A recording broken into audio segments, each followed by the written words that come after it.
Hi, good morning, everyone. I'm Erica from Division of Program Promotion. Welcome to Utah Live webinar. Glad to see you all here. Well, today's topic is about an outlook of the future of petrochemical industries in Malaysia. Dr. Yamuna from Faculty of Engineering and Green Technology Kampar campus is our moderator. After the topic sharing, there is a Q&A section. If you have any questions, please click the Q&A button below the screen here. Due to the limited time, we may not able to answer all the questions. Only the selected questions will be answered. Zoom is our main platform. At the same time, we are live on our official Facebook page, which is Utah for You. You may refer to here, Utah for You, right? So if any of your friends are yet to register in Zoom, do join us at Facebook page Utah for You. All right, now let's welcome our moderator, Dr. Yamuna. Good morning, everyone. I'm from the Petrochemical Engineering Department, Utah, and I will be your moderator for today's session. First and foremost, I would like to welcome our distinguished speakers and the audience to the webinar. And I hope in the next 1 hour, we will be able to give the audience some insight on the future of petrochemical industry in Malaysia. Petrochemical industry is actually a leading industry in Malaysia, and it has actually attracted the greatest level of investment mounting to RM 25.6 billion ringgit across 10 major projects in the year 2017. And these projects have led to a job opportunities, more than 2,000 job opportunities in the year 2017 itself. And in the year 2018, the petrochemical industry had benefited from low oil price, which allowed the access to cheaper feedstock. Long-term availability and reliability of feedstock at competitive prices has made Malaysia a viable petrochemical hub in the region. And in addition to that, the Pengerang Integrated Petrochemical Complex, PIPC, is set to highlight Malaysia's status as a global leader in the petrochemical product industry. And I'm pleased to announce here that one of our speakers, Yew Kai, are directly involved in this project. But despite of all this development and contribution of the petrochemical industry, in the past few years, the interest for younger generation to pursue their career in this industry had declined drastically. Our communication with public had led to a conclusion that the feeling of uncertainty on the future of this field had contributed to the decline in interest to pursue studies and career in this field. This uncertainty is caused by few factors, such as the ever-fluctuating oil price, the impact of COVID-19, the news on depletion of the oil and gas resources, the development of renewable energy as a substitute for oil and gas-based energy, and the negative sentiment on the petrochemical product, especially plastics. Thus, the Department of Petrochemical Engineering had taken the initiative to organize this webinar to basically provide an outlook on petrochemical industry in Malaysia and to further encourage the participation of younger generation in this field to fuel up our economy. And at the end of this session, we hope that we can point out the newly needed skills for fresh graduates to join this industry and provide clarification of the public thoughts versus real scenario in petrochemical industry. Without further ado, I would like to introduce our first speaker for today, Yew Kai. He is the Executive Deputy Chairman of Dialog Group Berhad.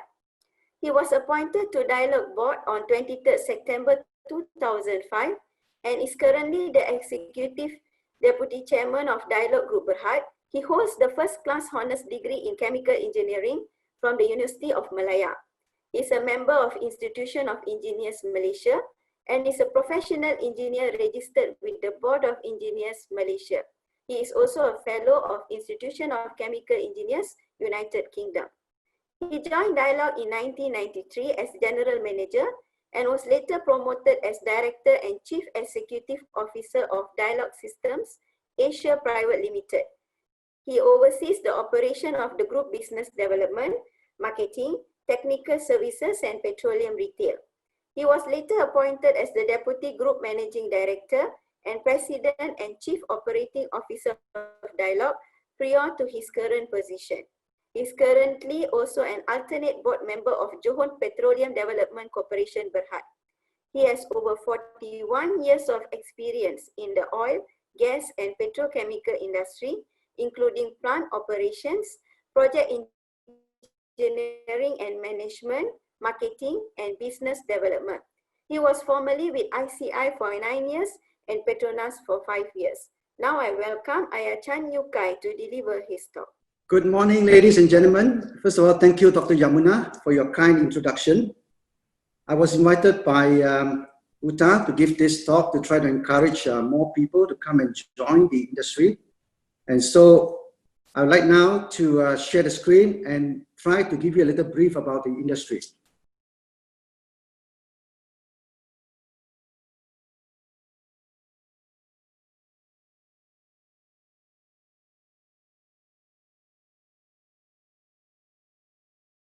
So first of all, I was asked to give a view about the outlook of the future of petrochemical industry in Malaysia. But looking at just Malaysia alone is not sufficient. I think one needs to look at the worldwide developments in the petrochemical industry before coming back to Malaysia. So here what I would like to do is give an overview. Now I put a crystal ball in front of me. I will not be like those crystal ball predictions who will just tell you something without any basis. But here, I would like to give you some data of what has been happening worldwide and in Malaysia, and from there, the prediction moving forward, so that you all can have an intelligent judgment of how the future will be. Right, now this is back to very basic fundamentals. What is petrochemicals? The petrochemicals industry is a very complex industrial sector and is part of the fabric of our modern society. You look at the petrochemicals that are produced in a refinery, it ends up in our everyday life, whether it's the clothing you wear, the packaging that brings your food to you during the COVID-19, your cars, your handphones, the detergents, the shampoo that you use for bathing. Every part of our life, there is a petrochemical involvement. It's a very complex industry. So I started, as Dr. Yamuna mentioned, I started with the ICI back in 1978. It was my first job. ICI at the time was the top second or largest chemical company in the world. It produces a lot of things from ethylene all the way to chemicals. I was fascinated, and right now, even right now, after so many years in this petrochemical industry, I'm still fascinated by the complexity of the whole industry. Now, why is it so fascinating? Because it's a part of the whole petrochemical chain. Fundamentally, the petrochemicals are chemical derivatives of oil and gas. And this is from the naphtha fraction of crude oil, or more recently now from the steam cracking of paraffins present in natural gas. Now they are the basic products for the whole chain, from petrochemicals, intermediates, derivatives, specialty chemicals, to the end consumer products. I just give one example like ethylene. Ethylene from the refinery goes to make ethylene dichloride. Ethylene dichloride goes into making vinyl chloride monomer, and the vinyl chloride monomer is polymerized to form PVC. And the PVC is then sent to a compounding plant where other additives are put in, like plasticizers, to make the PVC soft. And then it goes into a plant where you do the injection molding. And finally, test your finished products. So it's a whole complex chain, which at every level of the chain, value is added. And the petrochemical engineer, the chemical engineer, is involved in the entire chain, from the refinery, the petrochemical complex, the specialty chemicals plants. So it's a very, very intricate industry. I give you one example of, in Malaysia, the whole integrated value chain.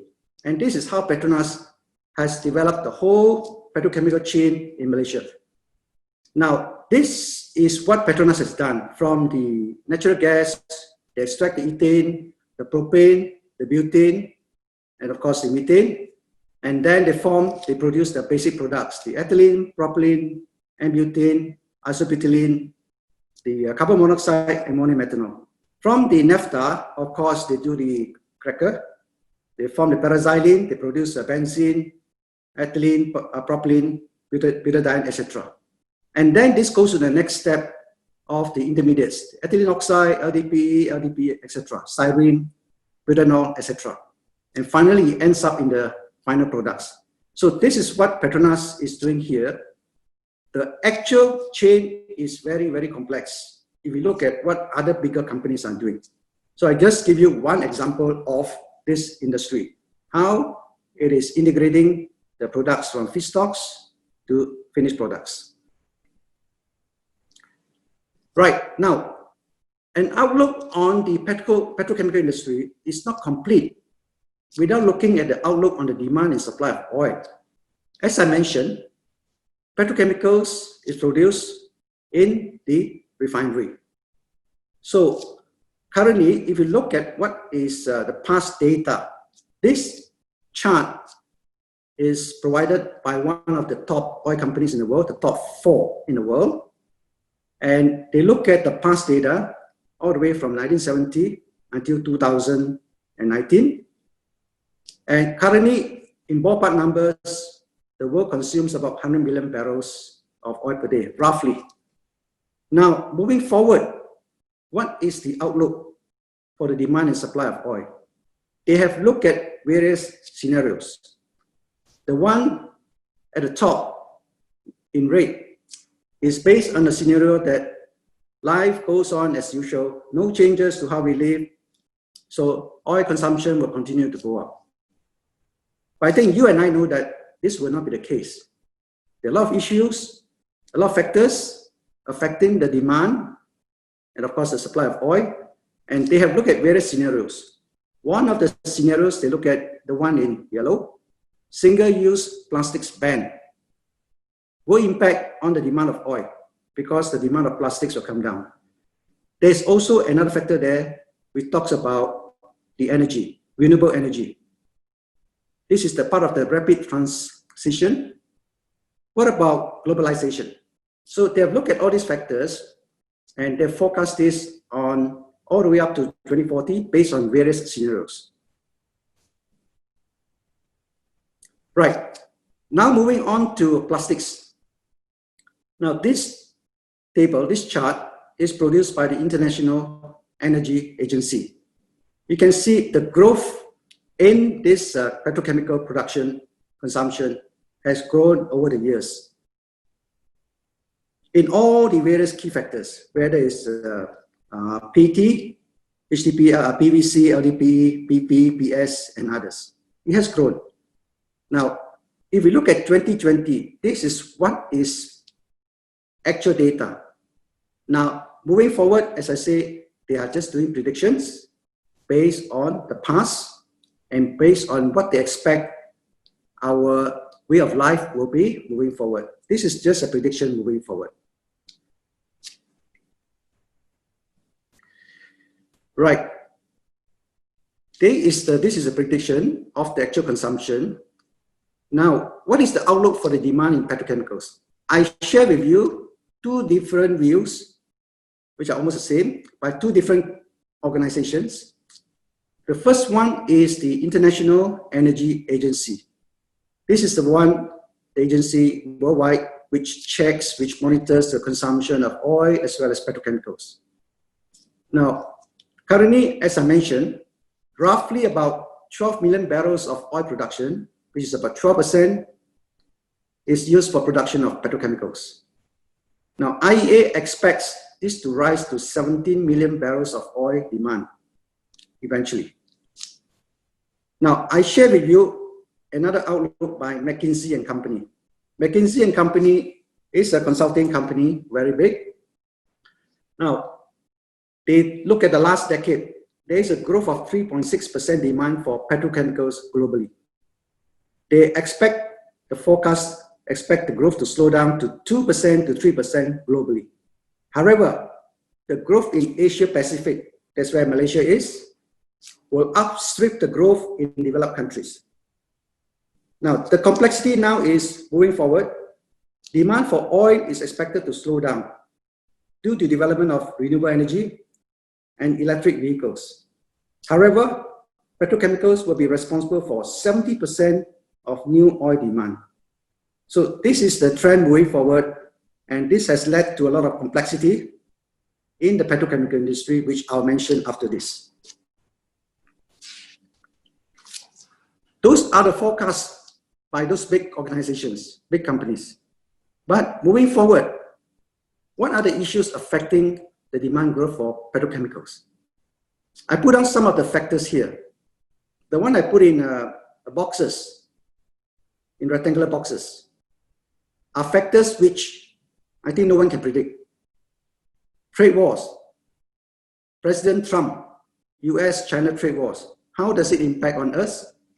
We don't know the final outcome yet, and the final severity of the trade war, which Mr. Trump may impose on China. Volatile crude prices.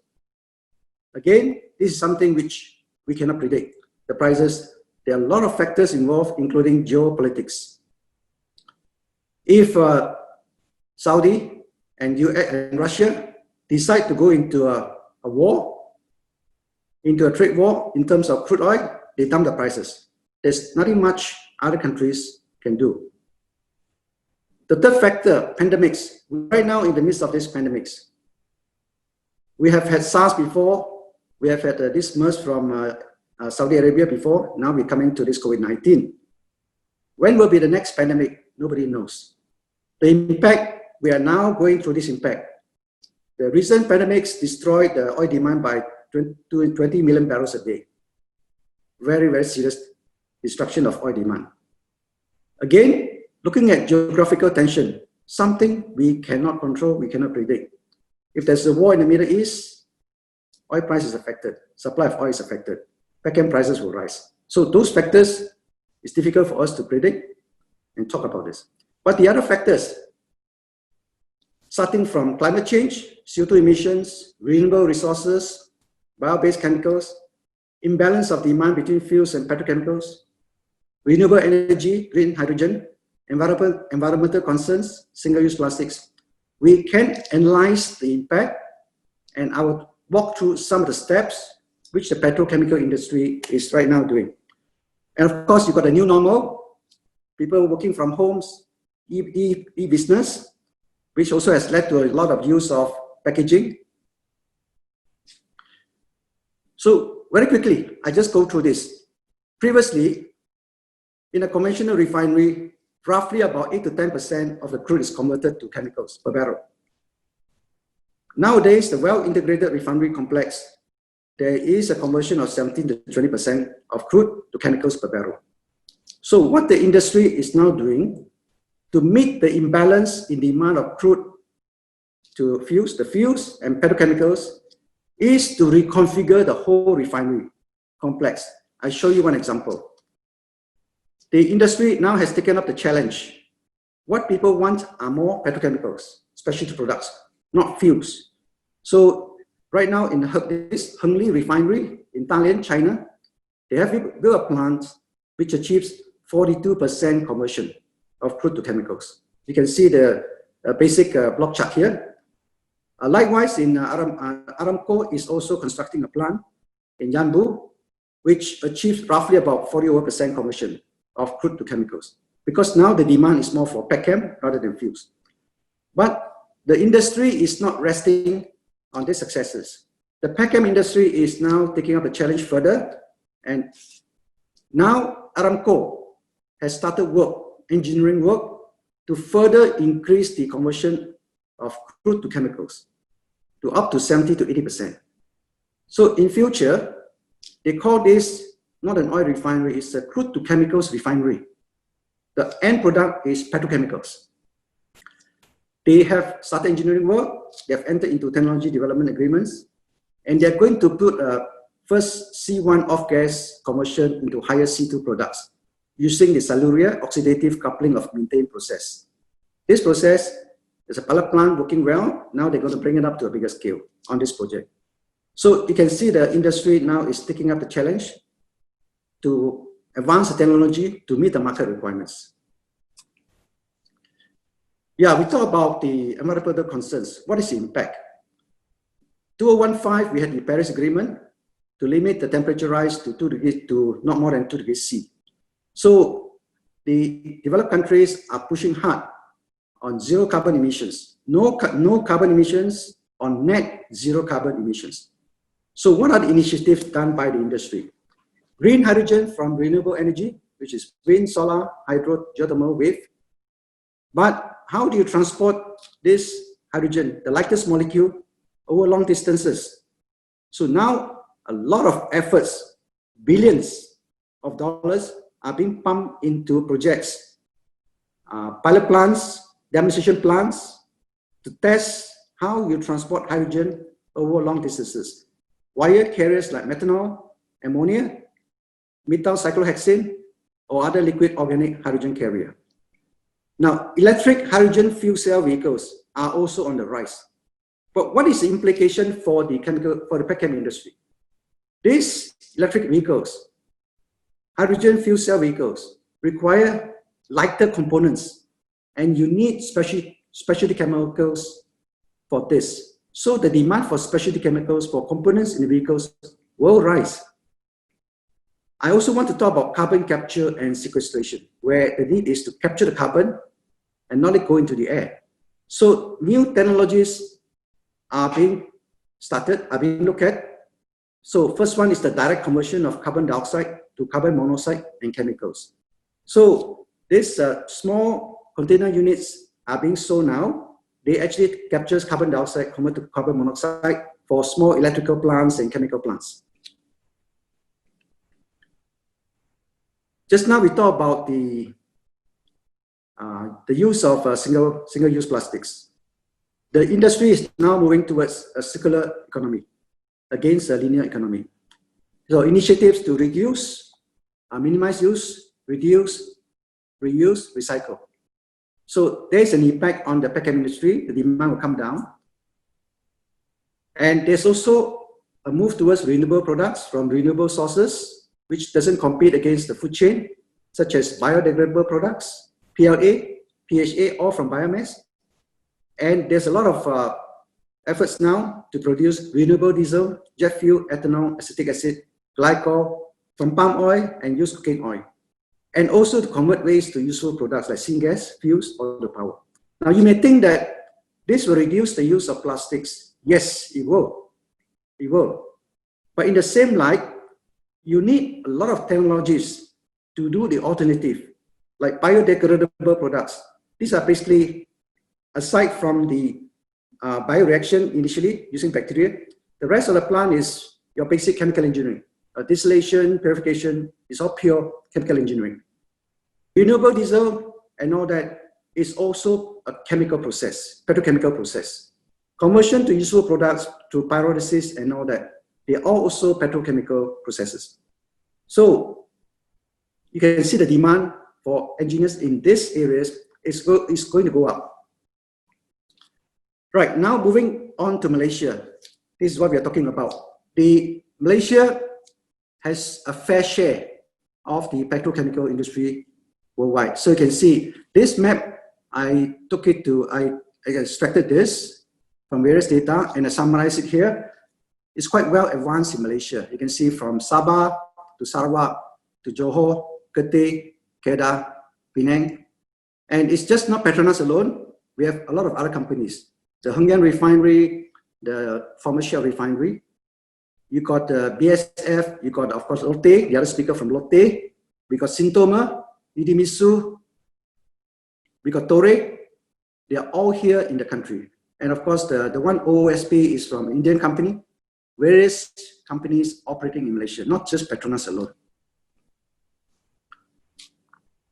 This summarizes the companies that are here in Malaysia and the products they produce. So as I mentioned, it is not just Petronas alone, but it's also a lot of other companies. Now, we have grown in Malaysia. The industry has really grown. Back in 1963, the first refinery started, Shell and Esso. So I put this into first 1960s to 1990 was a bit slow. Then 1990s, we saw the development, Lotte, Idemitsu, Torre, and then 2000, BASF, very big projects in Kuantan, and recently now in Johor, Pengerang. So there are a lot of projects, a lot of petrochemical plants in Malaysia. We do have a fair share of this industry if you compare to worldwide. Now, in summary, let me just say this: our industry, petrochemical industry, really is in a period of transition. In the developed countries, growth will slow down because, however, in the developing countries, because of increasing affluence, developing countries, the growth will go further. Now, because of all these ever-changing requirements by the consumers, the petchem industry is making tremendous technological advances to meet all these challenges. Now, this is our traditional petrochemical engineering. Other than that, we now have to use a lot of digitization and advanced analytics to increase higher use of operation excellence, such as work processes, use, energy utilization, throughput, downtime, capital productivity. And finally, the cost of producing renewable products and green products, currently they are high. So the challenge for this industry is to bring costs down. And currently we depend on a lot of government support through legislation and subsidies. But eventually, just like the cost of generating renewable energy, the cost of generating power from solar has now come down to 2 US cents per kilowatt hour. Very, very competitive. And I believe the cost of producing renewable products and green products will also be very, very competitive, given the input by the engineers now.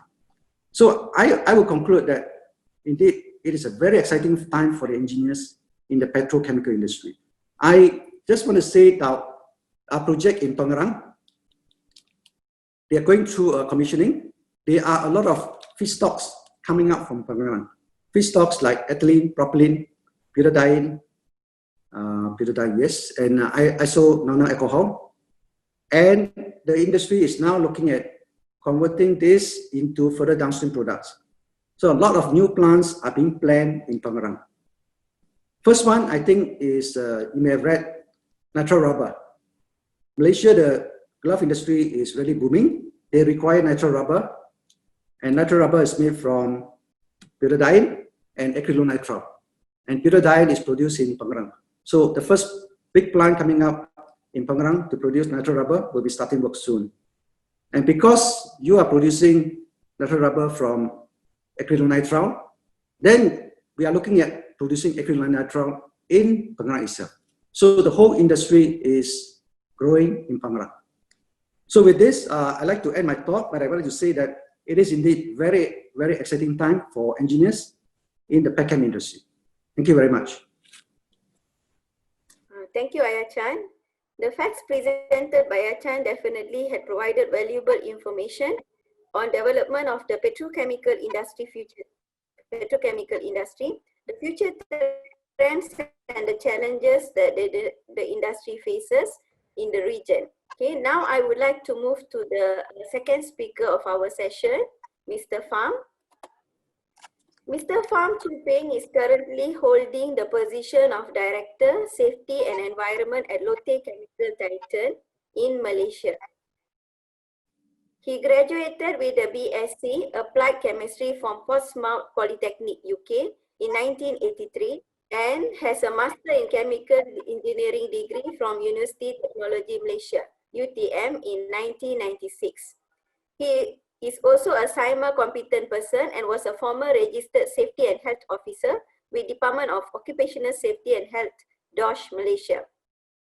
Mr. Pham joined Lotte Chemical Titan as a safety engineer in 1992 and participated in the construction, commissioning, and safe operation startup of the largest integrated petrochemical complex in Malaysia and the largest polyolefin complex in Southeast Asia.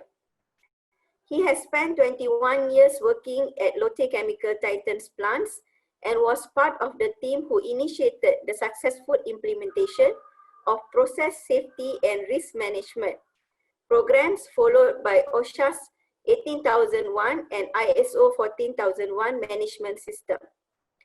He was also a part of the management team in successful construction, commissioning, and startup of many new plants and turnaround shutdown during the 21 years tenure at Lotte Chemical Titan. Without further ado, let us welcome Mr. Pham Chew Pin. Okay, thank you, Associate Professor Dr. Yamina.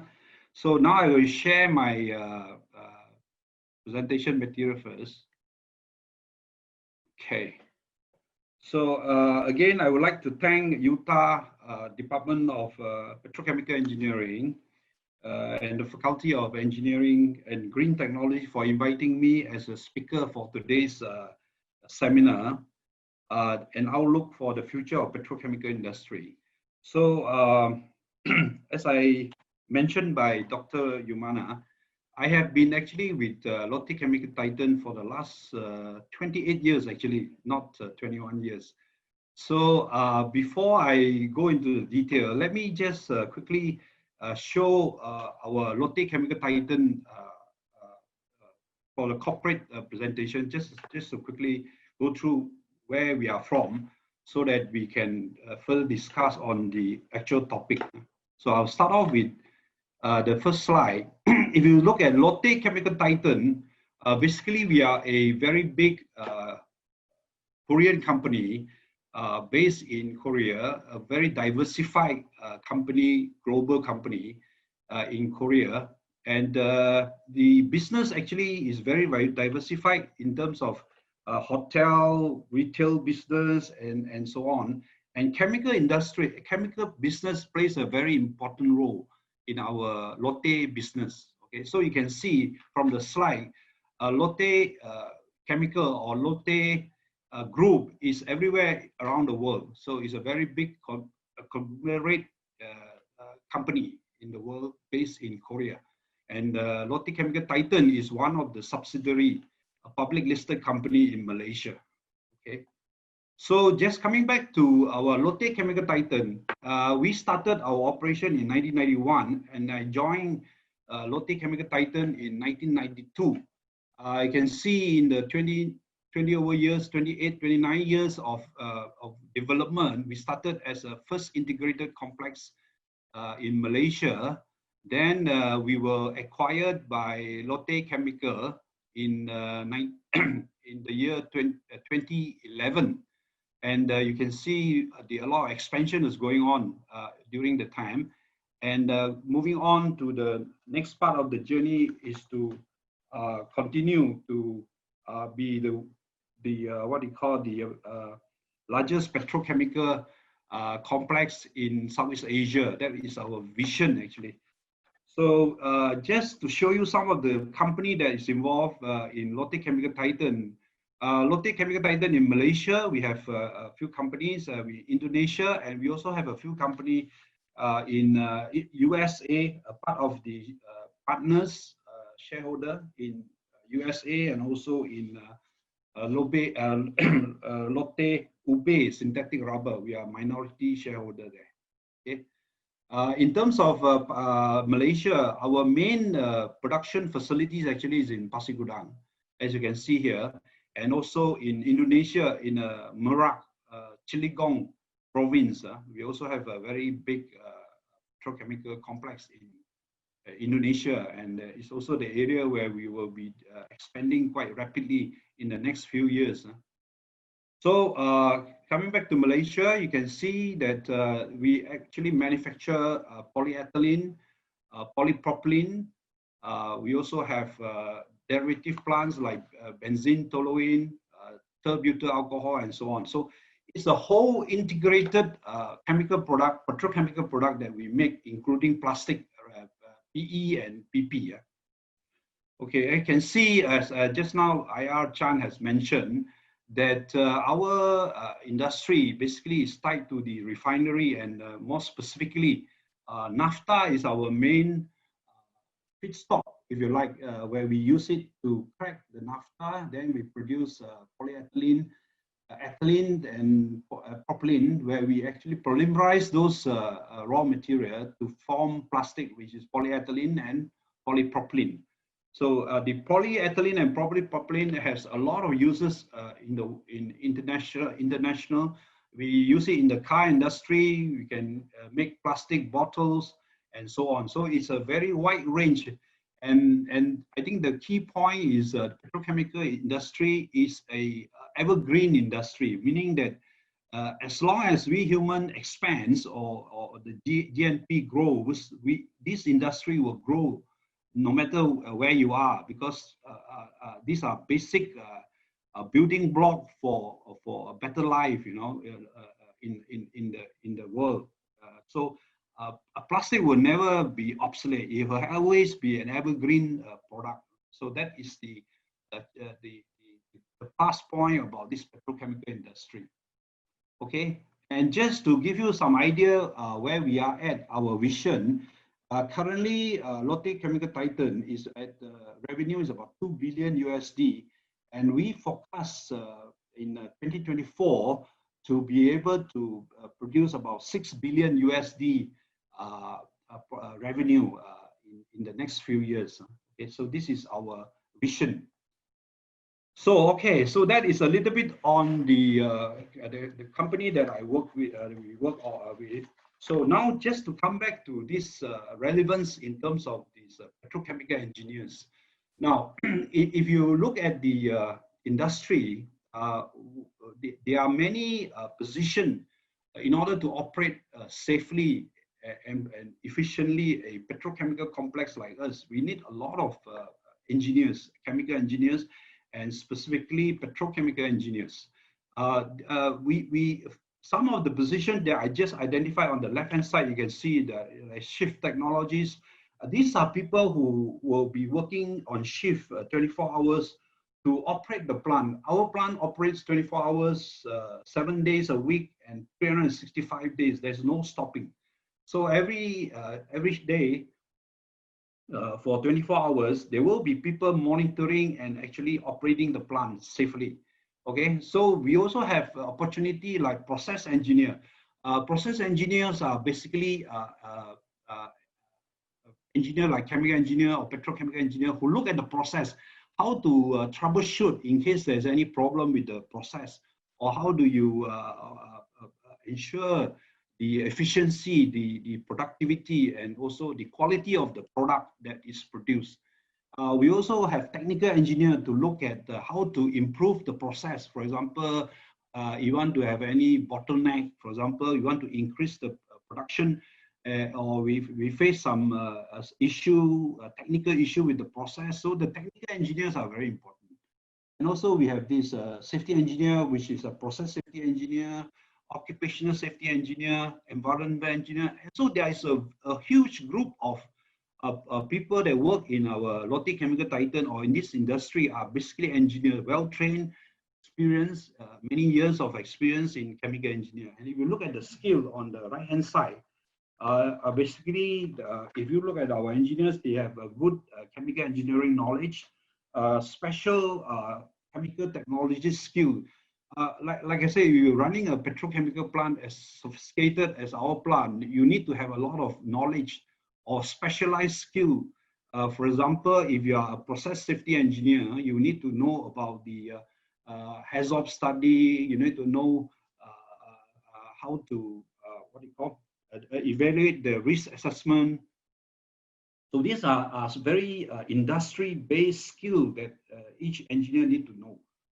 Computer skill.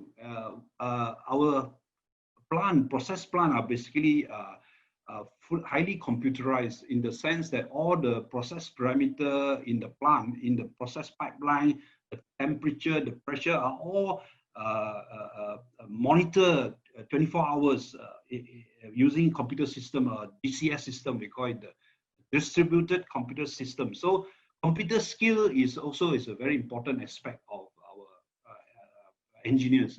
And of course, the other is the soft skill. For example, the communication skill, be able to communicate in a technical sense, in a non-technical sense, and also written, be able to write the technical reports, which is international standard. People can understand what you're trying to say. So these are all the skill and of course the good personal attribute and character, hardworking and willing to work hard and willing to work honestly and dedicated to the job and so on. So these are some of the skills that our engineers possess. And this is what we expect when you talk about these people working in this industry. Okay. And so lastly, I just want to go to the last slide. If you look at our mission, actually, if you look at the petrochemical industry, although there are people who say, oh, plastic is a problem with the pollution and so on, but generally, if you look at our industry, our mission is to enrich people's life by providing superior products and services that our customer love and trust. So basically, we are not a problem. Actually, we are enriching people's life. So being a petrochemical engineer, you are doing something that is very beneficial to the people's life. Although the people will try to negate this kind of contribution that we make to industry, but at the end of the day, if you look at this industry, it has contributed widely to the well-being of the people around the world. I mean, can you imagine life without plastic? You have to live in the forest, you have to live in the jungles and with no water, electricity. I mean, these are all the good things that is brought about only be possible through this kind of plastic and industry that we create for the people.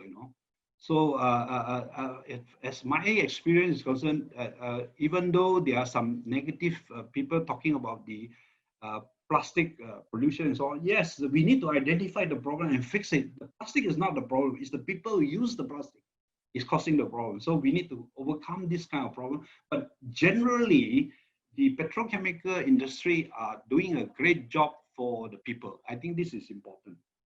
So in conclusion, let me just say this.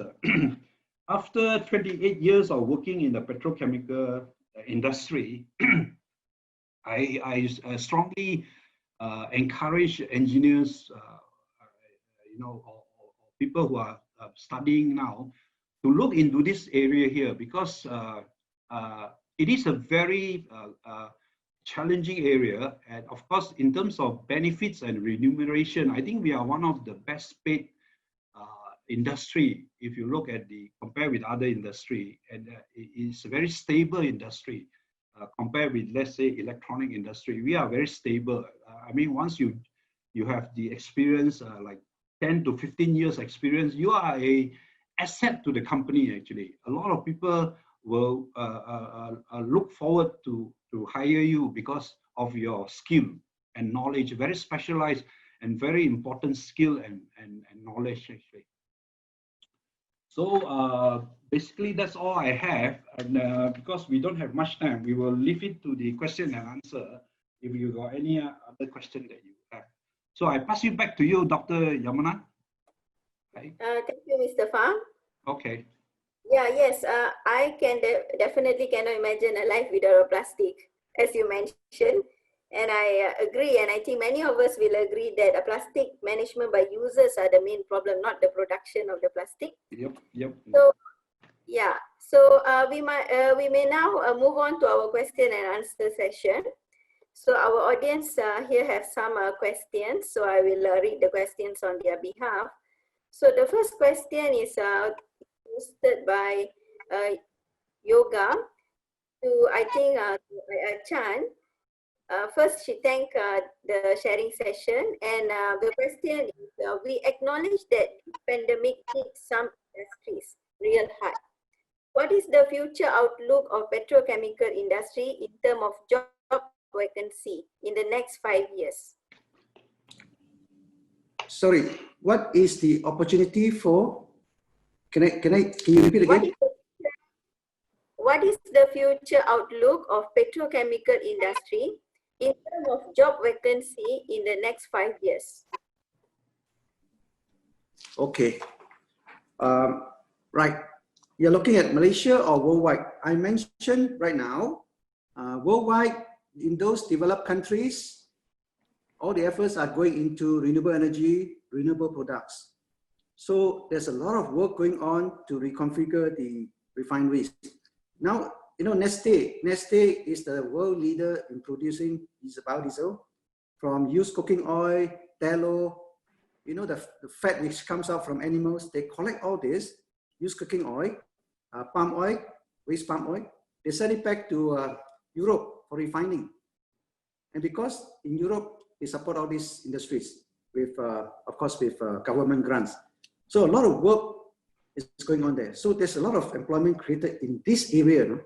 Renewable business, renewable energy. While the traditional polyethylene, polypropylene may slow down, the rest have gone up.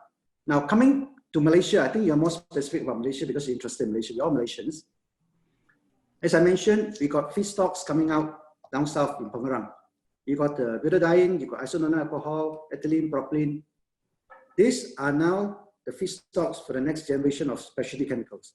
So I mentioned about the rubber glove industry. We are the biggest in the world.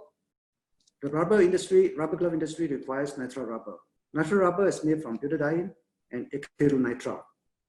Butadiene is available in Pengerang. So these plants are now coming up. New plants are coming up. And once you produce nitrile rubber with butadiene, then the next question is, why don't you produce acrylonitrile from ammonia?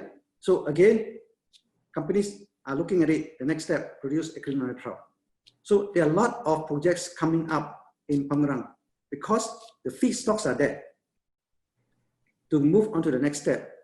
So I cannot quantify in terms of actual numbers, but from our previous Pengerang experience, in terms of during construction for Pengerang, the REFI project, there were 70,000 workers, construction, including foreign workers and Malaysians, skilled and non-skilled. And when I say skilled means engineers, non-skilled are those who do the fitting and welding and all that, different skills. But permanent establishment, 5,000 in Pengerang from Rapid. 5,000 permanent positions. These are all the engineers, the managers, the HR and computer and all that combined together. So this project created 5,000. Now moving on, when we are talking about all these specialty chemical projects, during construction, it may not be that big. You're talking about a couple of thousand people during construction, and each project will employ a couple of hundred professionals. So that is for all the new projects coming up. But existing facilities, there is now a need to actually do revamp, improve the facilities. So you also need a lot of engineers to join to help to improve the current facilities, to revamp. You need more and more integration.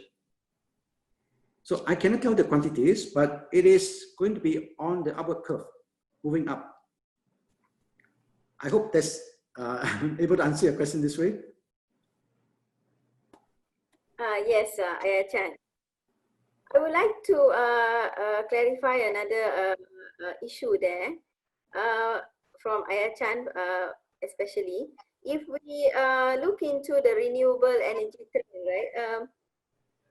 Is it possible for the renewable energy in the next 5 years to surpass the use of oil and gas, especially in developing countries, when many practical application of renewable energy is basically dependent on government incentive, because it can be quite expensive to actually use renewable energy and set for the renewable energy. What is the comment from the panelists, Ayah Chan and Mr. Pham, on this issue? Okay, maybe I take this first. Now, if you are looking at renewable energy to produce power, looking at power, when the industry first started, the cost of producing power from solar was high. It was like, let me see, I look at the number, about 15 cents US, I'm talking about US cents, 10 to 15 cents per kilowatt hour in those days. The solar panels were not very efficient. The cost of manufacturing the panels was high because it was starting up. So initially, it depends on government support to push this. Why do government support this? Because we are going to reduce the carbon footprint. So they support this. Here, the government, Tenaga, supported this. But over the years, the cost of producing panels has come down. The efficiency of the panels, now I think it's about 30%. Efficiency, capturing the solar energy, is also very high now. So right now, I can tell you the latest tenders, when companies bid to supply power using solar, has come down to record, you know how much? 1.6 cents per kilowatt hour.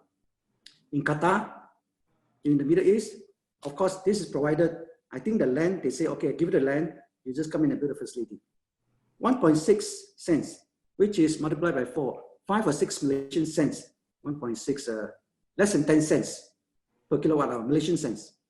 Compared to what are we paying at home? 30 cents, I think, average 30 cents. So the industry has proven that it can take up the challenge and become competitive. Likewise, the cost of producing power from wind has also come down to the same level. So you see massive wind farms coming up, not only onshore, but now even offshore. They put a platform offshore where they put all the wind turbines and the power is transmitted onshore.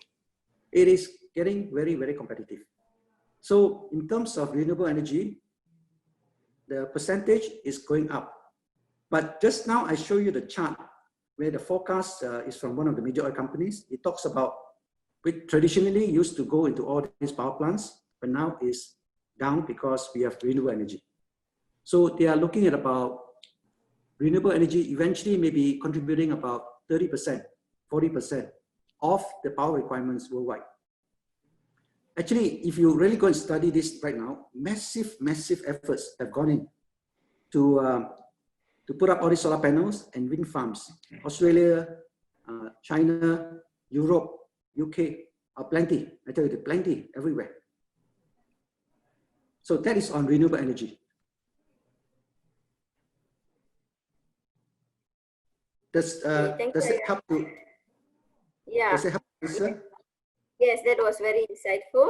And the next question will be for Mr. Pham from our audience. Other than producing new plastic, does Lotte Chemical have plan to reprocess or recycle the plastic in the near future? Okay, for recycling of plastic and all that, we have a research center in our Tanjung Langsat area. We are continuously looking at how to reuse or recycle some of the plastic that is been used. This technology is not a simple technology. I think not only Lotte Chemical Titan, but I think many companies also looking at biodegradable plastic. Also is also part of the technology that many of this industry are looking. Of course, these are all long-term project that is not something that you can produce easily in a commercial sense, you know. So yes, we are looking at some of this recycling and also biodegradable plastic research. We are also supporting some university to come out with some good technology where we can biodegrade or even recycle the plastic. Yeah. Yes, we are looking at that. Can I comment on this, Dr. Yamuna? Yes, of course, Ayah Chan. For these plastics, just now as Mr. Pham was saying, plastics, we produce very good products, plastics, so which is good for society.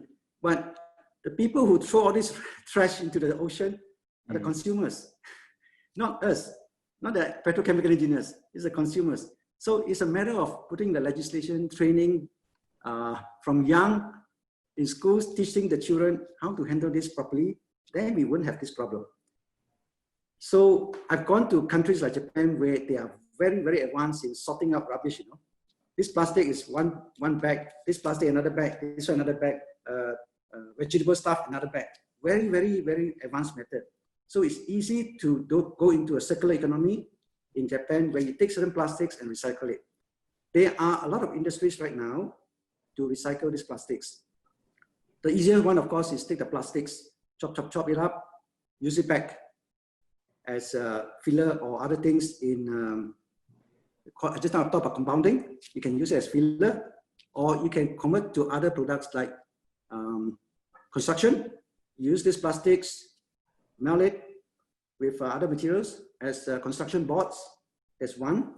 Or if you want, now we actually do pyrolysis. Plastics, pyrolysis, high temperature, without oxygen, pyrolysis. It gets converted into either syngas or it gets converted into fuels, like diesel. And once you do hydrotreating, you can produce diesel. So from plastics to diesel. Or you can use the plastics and just purely burn it, plastics to heat and heat to power. So these are a lot of initiatives taken in to do this. I was recently involved in a project where actually we take tires, you know, all the tires, construction, all your car tires, end product is diesel after going through pyrolysis. So again, a lot of technology is being used now to actually convert these plastics to useful products.